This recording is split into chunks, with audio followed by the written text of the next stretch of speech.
Mitch, Yes po, kuya. bago ka tuluyang lumabas ng aking bahay, Apo. heto muna ang mga pinagdaanan mo sa loob nito. Yes po.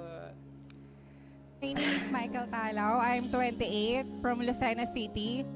Ang trans mama ng Lucena, Miss! Noong ikaw ay pumasok ng aking tahanan, taas noo mong ikinuwento ang makulay mong buhay. I'm not a real girl, No. like I'm a transgender, like that. Bongga. Sa paglipas ng bawat linggo, nariyan ka upang maging isang ate na handang umunawa at gumabay sa kanyang kapwa housemates. Ipinamalas mo rin ang isang ginintuang puso na masiyahin, matapang, mapag-aruga, at higit sa lahat, mapagmahal.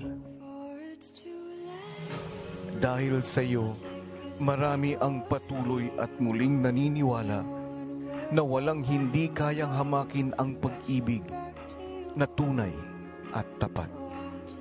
And I hope that you continue to inspire and be a symbol of acceptance and love.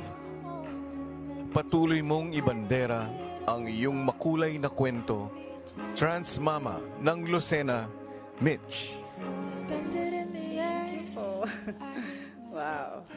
Mitch, Apo. sa iyong paglabas, marami ka pa rin pagdadaanan, pagsubok. Yes po.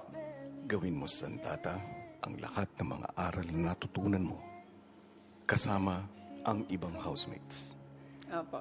Mas maging matatag, mas maging madiskarte sa mga problemang haharapin mo.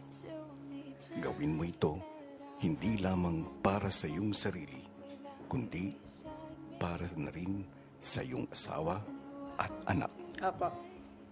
Good luck and thank you, ex-housemate Mitch. Thank you po.